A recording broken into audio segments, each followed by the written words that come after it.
and what I've gotten from my second week at One Heart, which was almost exactly a year later, was knowing that it's almost my time to be more the mother and the mentor and step aside, where it's like I can elevate these younger creators, content creators, and support them so that they can tell their stories that are really important to get out there.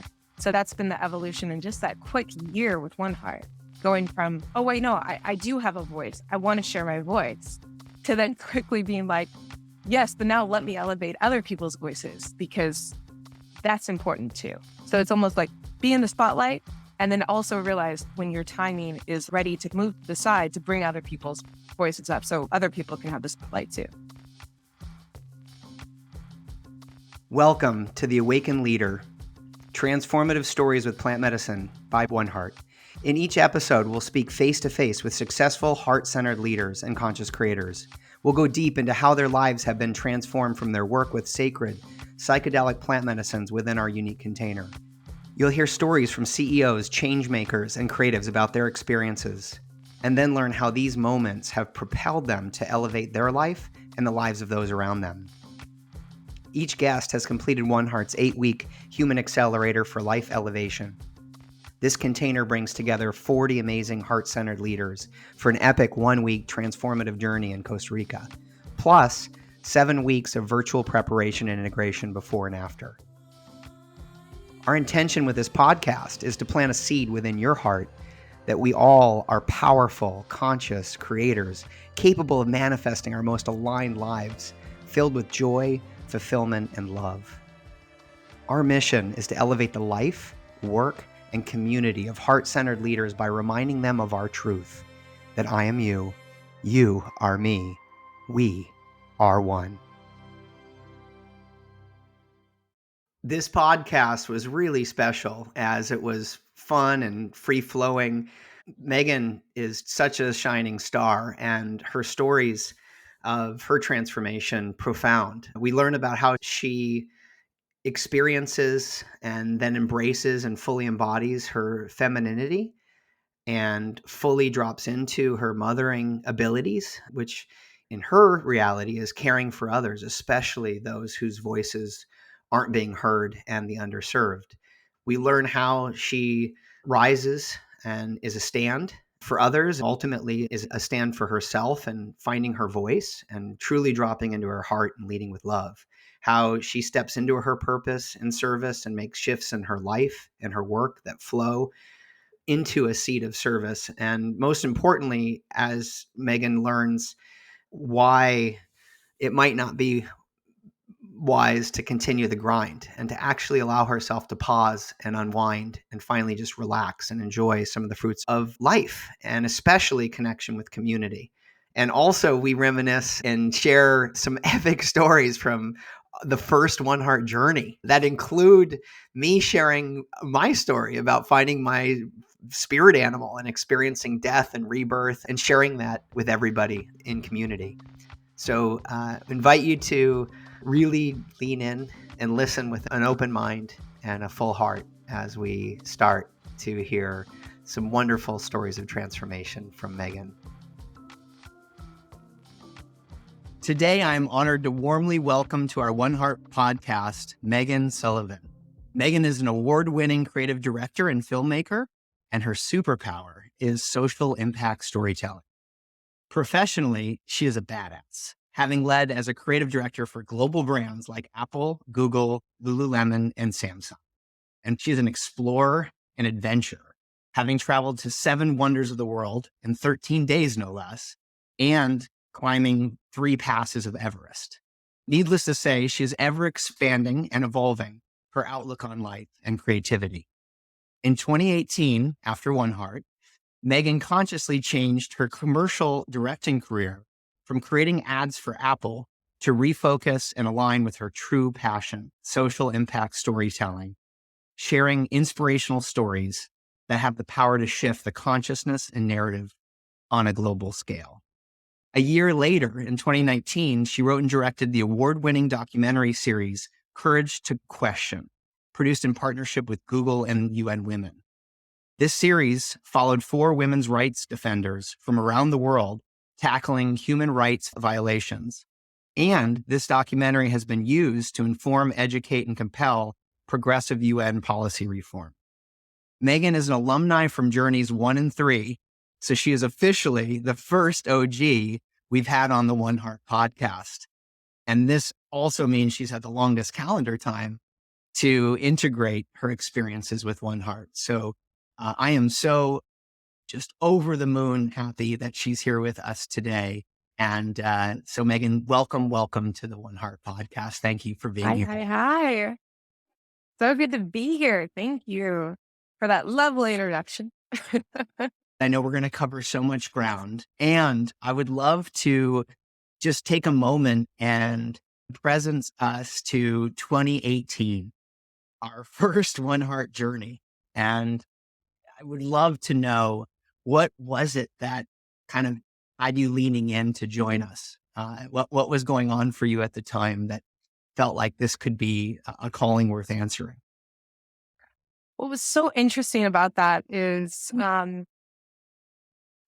after our journey, I think we all knew that I really will call you. And in my case, it really did, because I received this email.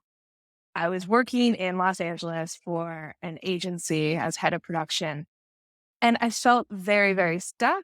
But at the same time, I got this email and it was calling all these heart-led entrepreneurs down to Costa Rica and do like yoga and stuff. I'm looking at this in my office and thinking, oh, I want to go to Costa Rica. But currently I was in this very 9 to 5, like could not even really travel for more than 2 weeks a year. That was very different than the job that I had prior. And I felt very stuck. And then I think it was about a month or 2 later, I decided that it was time for me to leave. I didn't know what I wanted to do, but I felt very much felt stuck. And the first thing I did was I searched in my email for this Costa Rica email that I'd received. I didn't really know what it was. And I looked at it and I'm like, oh, okay, this trip is leaving in 2 weeks after my last day of work. What is this? And I quickly emailed you, very not knowing like who it was. And I was like, I know this is like a long shot. There's no way you probably still have room, but I just realized I can make this work. Do you have room?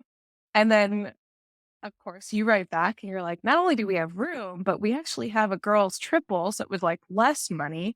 I look at my Alaska Airlines and I have all these points and they fly into the exact airport that I needed to get into. So it was actually financially going to work out for me. And at the time, I didn't even know we were doing ayahuasca. I was more called to just this like group of people. And then I have one conversation and they start talking about this dieta and that we're going to be doing plant medicine. And I was like, "Oh, all right, let's go." So that was my calling to One Heart. What an awesome origin story. And once you found out you were going to be working with sacred plant medicine, what were some of the intentions that started coming up for you, knowing that you would be going into ceremony? I felt very stuck in my career. I had been with this dream job of mine for about almost exactly a year. I think I left. I gave a 1 month's notice because I was building the production capabilities within this advertising agency, and so I basically made the job. So I didn't, quit, leave the next day. It was kind of this: hey, I have 1 month left in me. I'm not going anywhere else. I very much feel stuck, and I feel that I'm being called to do something different. And so my intention going into this week was almost, I guess, it was the adventure of it. Deep down, I am an adventurer. Like, I like the unknown. I like not knowing what's going to happen. And I felt like my world really needed to be rocked in a very significant way. And being someone who had never done anything like this, we're talking, I hadn't even smoked weed before, like very straight edge, grew up super Christian. And there was just something in my gut that told me I need to do this. Wow. I'm just coming, all these memories are just starting to like flood back. now of us being together and in those ceremonies and in the beginning of One Heart, really. I mean, the initial magical, first journey. Can you speak to some of what you got to experience in working with the plant medicine? I mean, your first ceremony, or even maybe what was coming through after the third. Yeah. A lot of people have asked me, obviously, and the easiest one liner I always say is that it was like 20 years of therapy in 1 week, and I can't recommend it more highly enough than that. But what was interesting, because I do live in Los Angeles, specifically Venice Beach now, so I feel that it's kind of all around me now. And so when people talk about, oh, should I go? There's going to be an ayahuasca ceremony for this one night in Malibu. I always tell my friends, like, maybe go for a week or go for something like with One Heart, because personally, my first night was horrible. I came very cynical. I was not in the community. I was, I came from a athlete background, very competitive. I wasn't into like the hippie woo woo crystal stuff at all. So everyone's like putting like Palo Santo around and giving me a crystal, and I was like, yeah, totally. And then the first night where everyone's like dressed in white, and I didn't feel anything, and I'm looking around, I'm like, I feel like people are literally drinking the Kool-Aid, and they're just getting sick of this thing that's kind of poison, and then they're calling it God. This is crazy. And I don't know if I actually told you this, but I wanted to leave after that first night. I really thought that I was going into a cult, and I was like, this is not for me. But something in me was like, okay, like keep with it, keep with it. And what was so nice about, we were at Rhythmia for that first OG journey, is that we had that integration. So it was really powerful the next day, having that group integration where people could talk, and I was hearing all these stories around me about these like magical experiences. But then I also heard other people have similar experiences than me.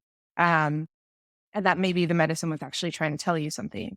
And so that following night, I had probably to date the most beautiful experience in my entire life. That really was life changing. And looking back on that first night, what I realized is that deep down, even though I'm this bubbly, enthusiastic, very optimistic like person publicly, I'm a very cynical person, because I do have a lot of trauma from childhood. I do have a lot of trust issues. And I think at my core, I didn't want to admit it, but I am very cynical. I don't naturally believe the best in people. And I think that's the walls I've had. And what the plant medicine was doing was, it was breaking down those walls so I could fully accept the love uh, that the universe wanted to share with me that next night. And it was life changing. Wow, what a gift! What a gift! I remember also too being in a kind of a similar position as you, where I was like looking around the room on like ceremony one, night one, just kind of like, was this a good idea? Bringing all of these people on journey. I mean, it certainly was. It certainly was our calling, and yet, like, how is this going to play out? And I also remember, thinking at the time, one of the things that were coming up with a lot of people we were talking about when we were initially choosing, a location was, well, I want to make sure that there's a medical doctor on Mhm. premise. Right? And Rhythmia was one of those Yeah. places that had a dedicated medical doctor. And then I remember like halfway into ceremony one, realizing, yeah, in the spirit world, the medical doctor isn't exactly what I'm needing, right? It's like the shamans, like, I mean, there's a lot of different, types of doctors that are much more relevant given what now Mhm. I'm experiencing. Yeah. And we were safe and Yeah. held Yeah. and what a wonderful just what a wonderful place for those types of insights and transformation. Yeah. Megan, talk to me because that was a beautiful revelation. Talk to me a little bit about kind of who you were prior to your experience with One Heart, and then what kind of came through the other side of it and what changed for you? I think so. I'm the youngest of four older brothers. And, growing up in a very masculine world, I was very competitive. I was very determined. I played the college sports. I did everything that you're supposed to do correctly. And I was very competitive about it. And I think within that, I brought in a lot of masculine energy. And what I found within that first journey was my true feminine. And not only that, but just the feminine that surrounds the womb and the mother. And maybe people who haven't done ayahuasca yet, this might sound kind of crazy, but those who had, I think people understand. But that second night, I was in a womb, and I had given birth to my 7 nieces and nephews, and I felt this motherly connection with all 7 of them, and not only with them, but also with all the women in my life, and finding that love and finding that, I guess, the mother's love with everyone, and feeling that connection to the women in my life and the woman within me. And so I think what then transpired after that week was a voice that I had that was more kind and more compassion, and less in this competitive, determined, successful entrepreneurial spirit, and more in that like feminine, kind curiosity of how we can lead with our hearts first. And that then changed my career significantly. So after integration, after the journey, what Mhm. changed for you? What changed in your work life? What changed in your personal life? What kinds of things manifested with, from, to, and through you now that you were opening your heart as a start to a new way of living? A lot of pause and rest. I had been Hmm. working nonstop since I was 15 at the time. So I must have been in mid-30s.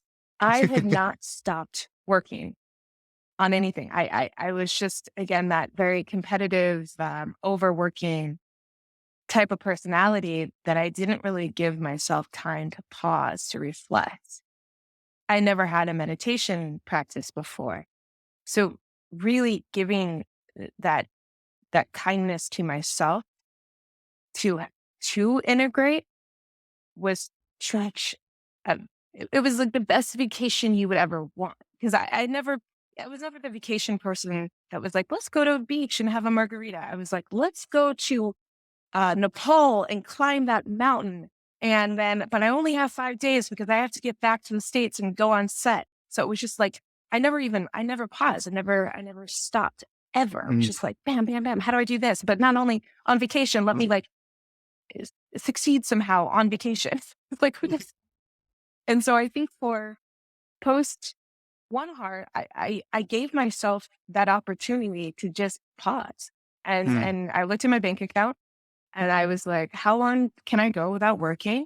And I didn't actually at that time, I didn't even give myself so much of a timeline, but just that permission to pause and reflect. And in doing that and not trying to succeed led me to be open to one of the best opportunities that really shifted my career. And that was randomly at a film premiere talking to a producer that I had known 7 years prior, who asked me if I'd want to pitch for this thing that had just came along. And he hadn't thought of anyone that would be a good fit for it that he knew until we randomly ran into each other in LA at this film premiere. And he was like, oh, actually, you'd be perfect for this. Would you want to put a treatment up for this? And this was that UN Google doc series.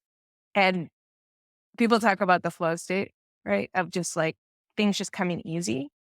I got this proposal and heads down for 2 weeks. I hadn't worked for about 6 months. And then heads down just was like, it just all flew. And I knew the stories, I knew the scripts, I knew everything. It was very easy. Nothing was hard with that pitch. And I was awarded the job as a freelancer and as a director. And that was the first time I'd ever attempted to do anything like that outside my agency world.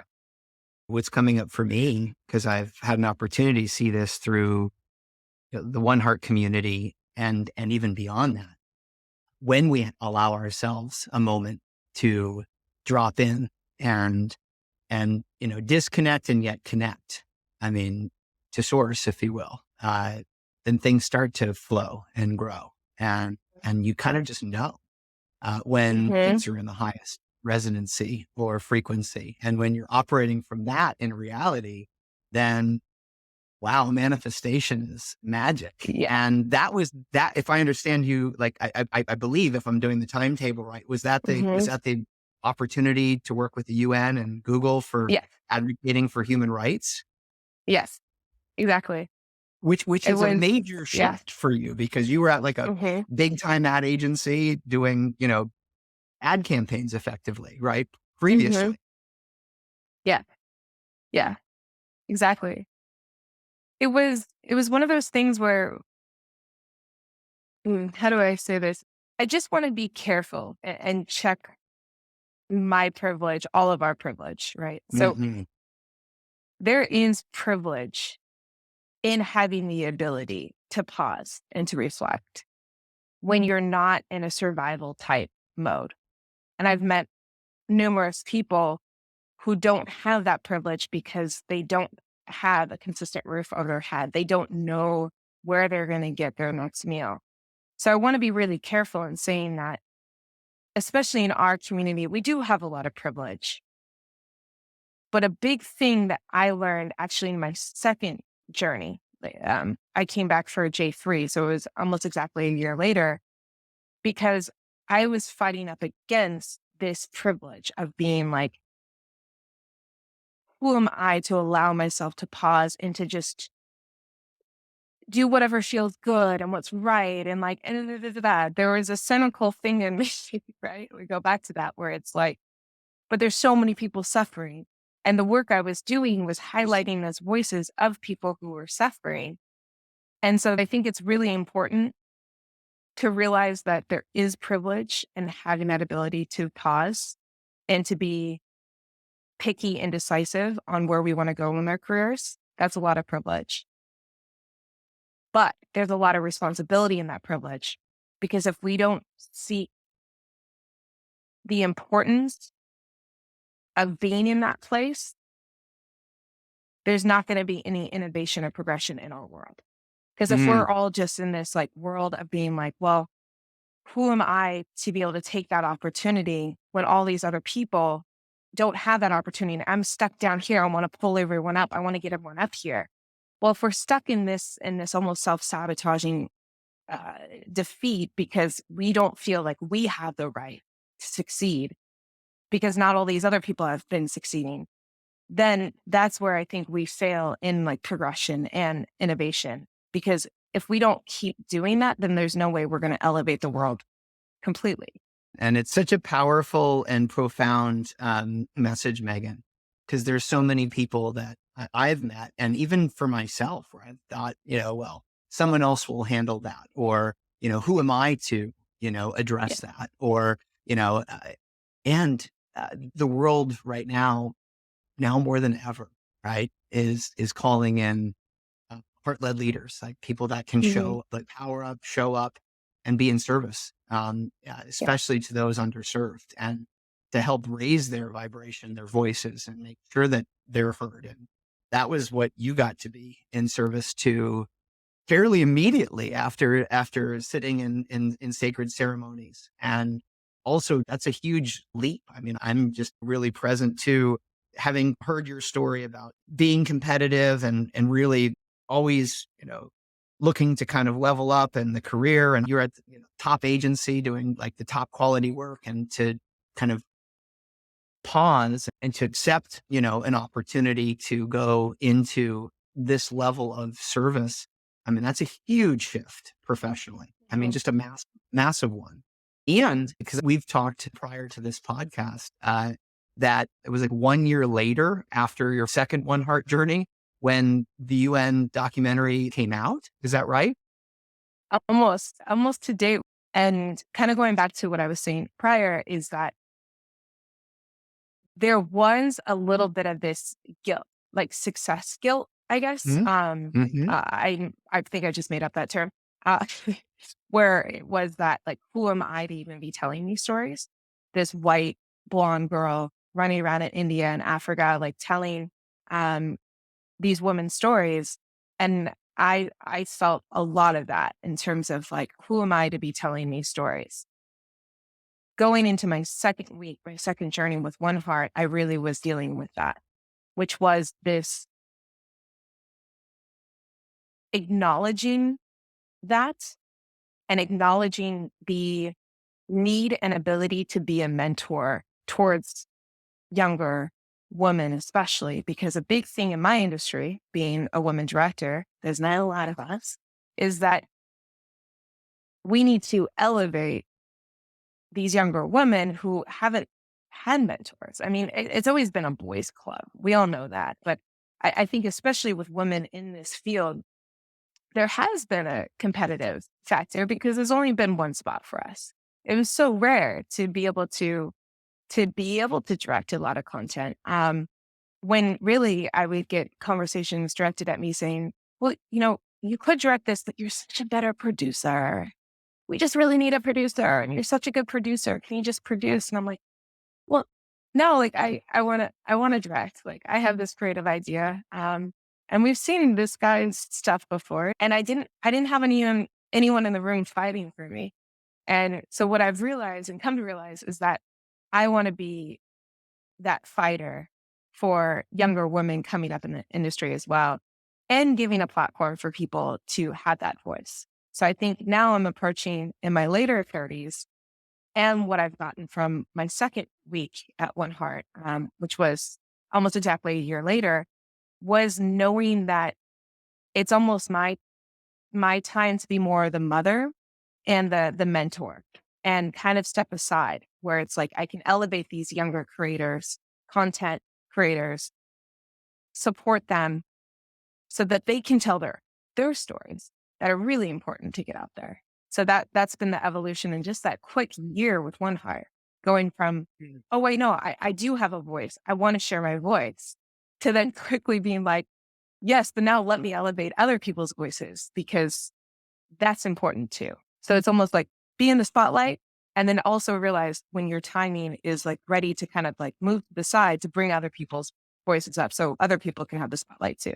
Awesome, Megan. I mean, what really hits me, where it counts right here in my heart is just seeing you light up. Like when you talk about finding your purpose and being in service and to own your voice and to know that, you get lit up, especially while you're in service to others, right? It's okay. It's okay to shine. And you're just so right for that reality. I mean, what a huge contribution. And I think what you talked about really, I mean, I know it resonates with me, and I hope it resonates with a lot of the people that are listening in, where, we kind of get into this, operating system where we are just producers. I mean, you literally, like for most of us, like we're just on this kind of production wheel, like we're a gear in the machine, and we don't really feel like we're living into our full authenticity, right?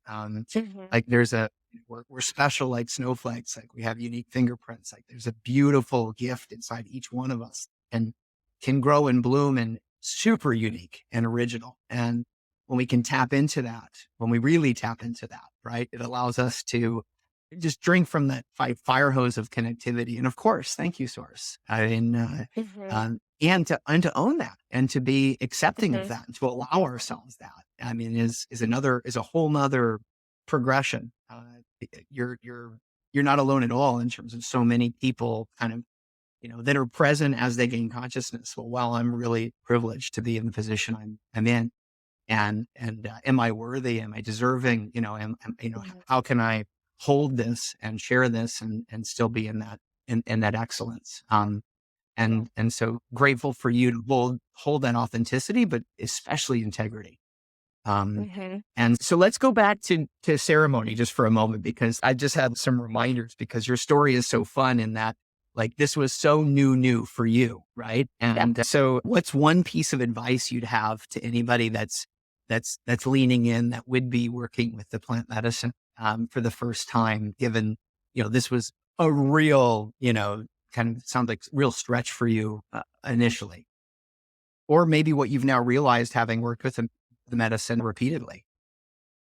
Well, I I mean, this is not an ad. I'm not getting paid for this and saying this, but what's interesting, I just say immediately go to One Heart. And I say this because there is a world where everyone's like, well, no, if I'm going to do it, I'm going to go down to Iquitos and I'm going to, go with a shaman for 3 days. And I'm going to do that like legit, authentic experience. And I'm like, great, great. However, I do think what was really important for me was to have that support system of like-minded individuals. And by like-minded, I mean, I was nowhere in a place where I was going to fly down to Iquitos and get on a boat with a shaman with my broken Spanish and go have this authentic experience in the jungle. No, like that, I wouldn't, I wouldn't, I get bitten way too easily with mosquitoes. There's no way I was going to do that.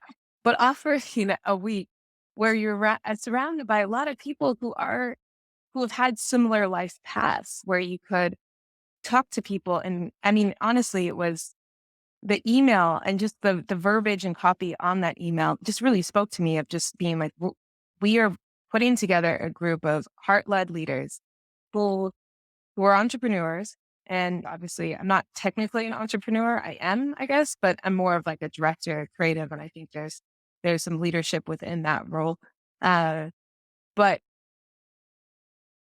the only reason I was going to go on this was because I knew that I would have like that support programming, where it's even still things like, we're going to start with yoga in the morning and we're going to have a class to talk about it, because I'm very like, I want to learn about it. So I want to actually know mentally what is happening in our brains when this is going, and being able to talk to somebody who can speak about the science behind it. That's really important to me. And so I want to be with people who can give me that type of education. And then not only that, but then also have a group after the journey to work on the post integration and say, this is what I'm fearful right now. I felt really alive this 1 week. I'm 3 weeks post. I'm having a really hard time. And then you're held in this community that can support you, who has also been there. I think so many times we feel like we're very alone on this life journey. And I don't think it's a narcissistic type of loneliness. I think it's more of a not realizing that we are all one here.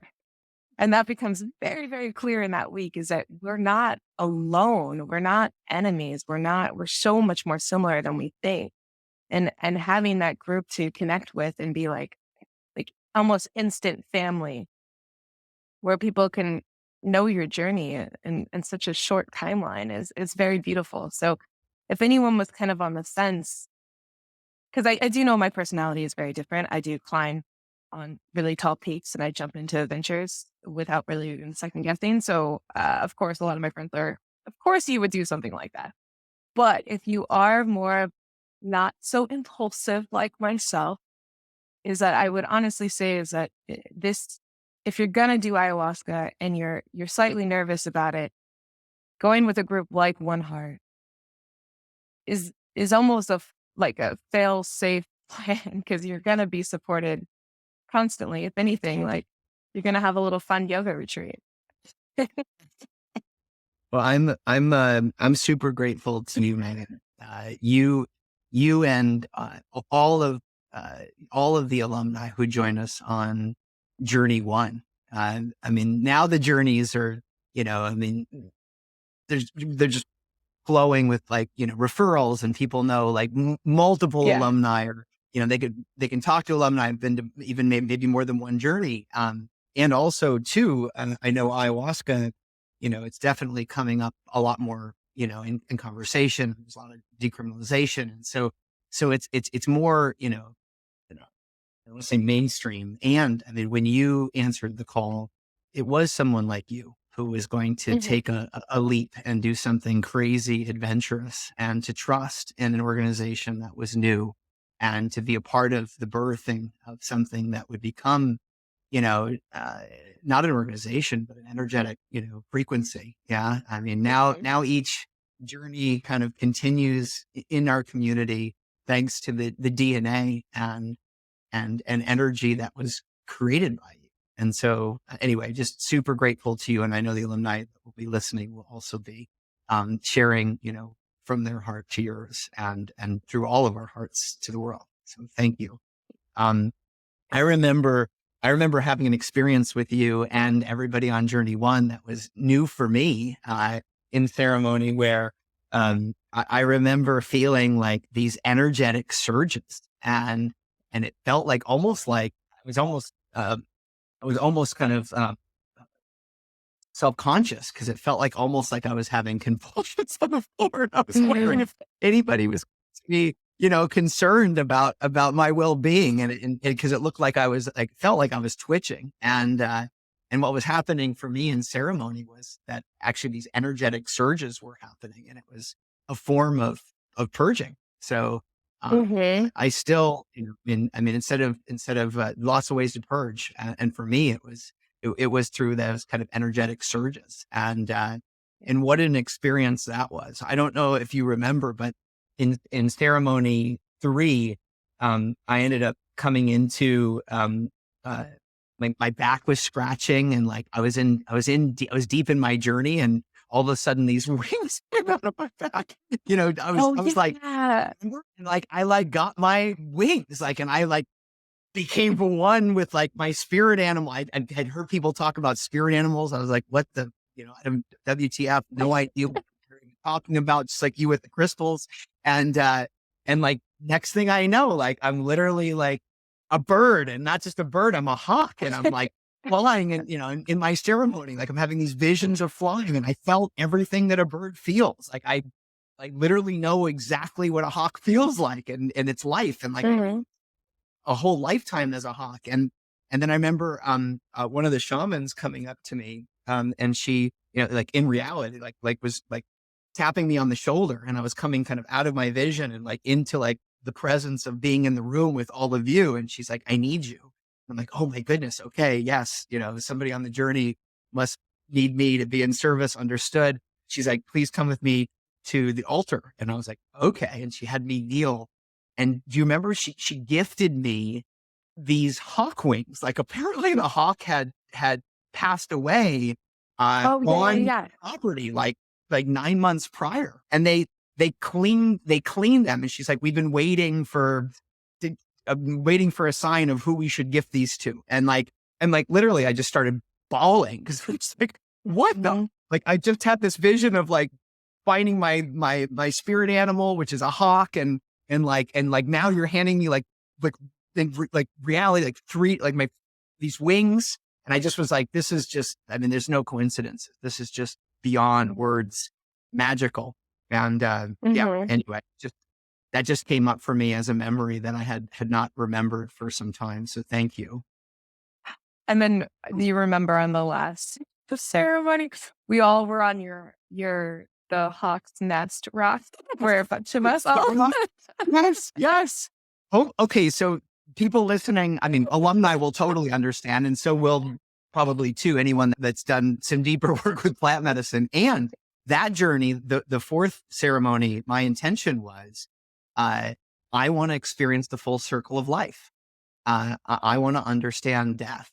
And at the time, I did not believe in like rebirthing. I was just like, when you die, you die.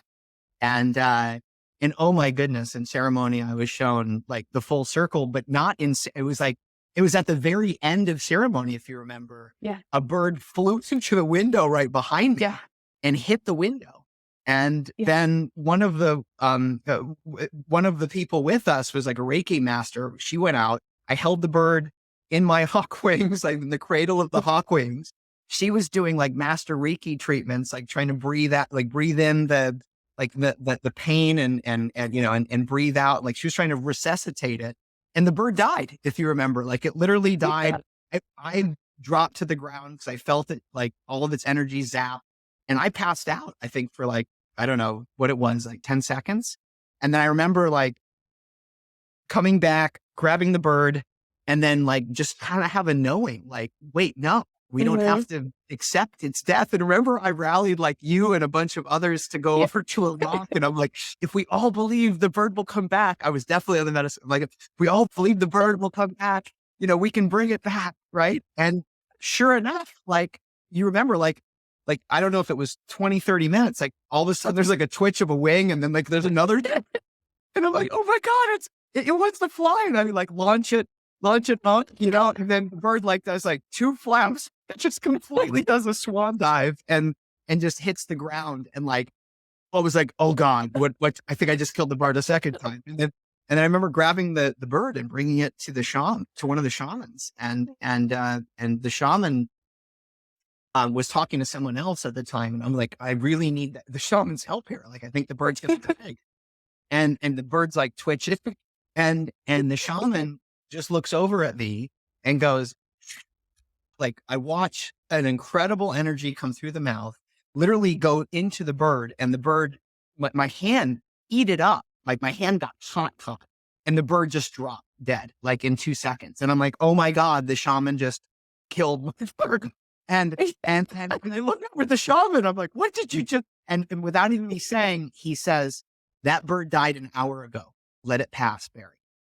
And I'm just like, okay, what in the world is going on? And through that whole experience, which I needed all these people around me to see it, because otherwise I wouldn't have believed it. I got to experience death and rebirth and just that moment of freedom to live again and to then pass again. And then, you know, through deeper work, realized just the power and presence, and what a gift this is for us to be alive today, to, as you shared, to pause time from time, to allow ourselves peace of mind, to relax, and to be free to fly and to spread our wings, only to know that, you know, we might fall down and we'll find a way to get back up, literally or metaphysically. So anyway, thank you for reminding me of what an incredible, magical, experience we shared. And yeah, life-changing, just life-changing. I'm interviewing you, and yet here we are. I got to share a total highlight from like my years with One Heart. Thank you for bringing that through. I'll never forget our hawk's nest, because it was, for everyone listening, it was at the end of the last day, which goes into morning, so it was morning time. Yeah. But the shaman hadn't closed the ceremony yet, so we kind of got in trouble with the shaman because we're on this rock, and we're just all full of bliss and love, and it's kind of our last ceremony together, and we're all arms around each other.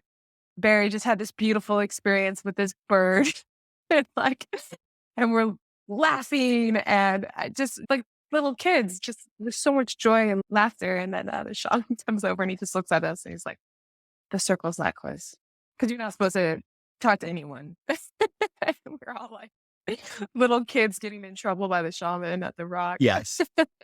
And without question, one of the highlights of my life. I mean, yeah, and such a beautiful moment with you and tribe. One I cherish. Mm-hmm. What's one thing that you cherish, that you have in your heart from journeys that you shall forever remember? I mean, every moment, every minute. It's really hard to think of that one moment, because it's so vast when I think of the 2 weeks that I spent, you know. But honestly, I would think I think it's the after bed, right? So the connections that are still in my life today. I was in Miami yesterday, and I haven't told you this yet, but I'm walking to this place in Wynwood on my last night, And we walk by this gym and we go into this wine bar thing with some friends. And I get a text from Luigi, who was like, Meg the legend, what are you doing in my hood? And I guess he was working out at the gym. Meanwhile, like the day before, I had introduced Julian to a friend who needs some work done for this documentary. And then the people I had here in Venice, like it's what I cherish is the community, and not only just the community, because it's more of a family, and it's an interesting connective tissue that is constantly around me. I was at Summit Series 3 weeks ago, and I ran into Roy, who was with a friend, and we were talking how we knew each other from One Heart. And then his friend's like, oh, I was on One Heart journeys too. I think he was J13. And we realized that we had all been, and we're part of this family. And it's interesting because it's almost like it does become kind of like a not so secret tribe, but it's now as you guys are expanding. And I was there for 1 and 3, where it was like very, very small. It's amazing to be to be all around the country and just keep running into people who are part of One Heart. It's incredible. It is incredible. And I love Luigi, and I love that he was the one that coined Meg Legend. And I was like, that is just so, it's just so fun. And we've had a lot of fun with it.